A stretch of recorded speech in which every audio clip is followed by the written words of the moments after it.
โครงการสร้างเขื่อนไฟฟ้าตาดสะโคยที่เมืองเซโปนแขวงสะวรรณเขตเวียดนามจะนำเข้าถ่านหินของบริษัท EXCO จากสหรัฐอเมริกา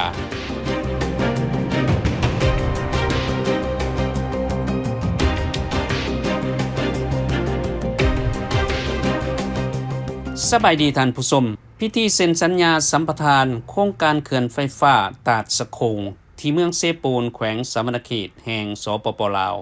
ได้จัดขึ้นในเดือนพฤษภาคมปี 2019 ที่ผ่านมาที่นครหลวงเวียงจันทน์โดยแม่นทานสุพันธ์แก้วมีไสรัฐมนตรีกระทรวงแผนการและการลงทุนและทานสุรศักดิ์พันธ์เลืองวงศ์ประธานบริษัทไฟฟ้าตาดสะโคยจำกัดซึ่งมีประธานบริษัท B-Grim Power พร้อมด้วยภาคส่วนที่เกี่ยวของเข้าร่วมสัมปทานโครงการโดยบริษัท B-Grim ซึ่งเป็นบริษัทพลังงานจากประเทศไทยร่วมกับบริษัทดาวสวรรค์โครงการพลังงานไฟฟ้าตาดสะโคยจะสามารถติดตั้งเครื่องจักร30 เมกะวัตต์และจะให้สำเร็จภายใน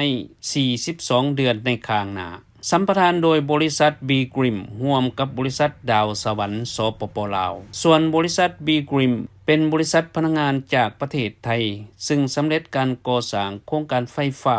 3 แห่งในสปป.ลาวเช่นเขื่อนไฟฟ้าเซกตามอยู่แขวงจำปาสักเขื่อนไฟฟ้าน้ำแจ้1ในแขวงไซสมบูรณ์และเขื่อนเสน้ำน้อยแขวงอัตตปือหวังว่าเขื่อนไฟฟ้าตาดสะโคยจะมีผลประโยชน์ที่ดีสำหรับชาวเซโปนก็คือประชาชนแขวงสะวรรณเขต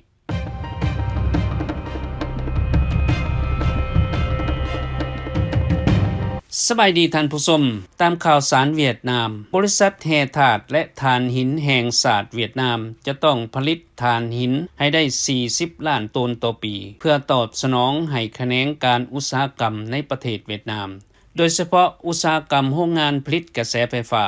ปัจจุบันบริษัทแห่ธาตุและถ่านหินแห่งศาสตร์ของเวียดนามผลิตถ่านหินใน7 เดือนต้นปีได้เพียง 24.5 ล้านตนซึ่งเพิ่มขึ้นจากปีกายเพียง 1.5 ล้านตนเท่านั้นเฉพาะใส่เข้าโรงงานผลิตไฟฟ้าในปีหนึ่ง 21.4 ล้านตนต่อปีเท่ากับ 18% บริษัทแห่ธาตุและถ่านหินแห่งศาสตร์เวียดนามสามารถขายถ่านหินเข้าอุตสาหกรรมเวียดนามใน7 เดือนต้นปีผ่านมาได้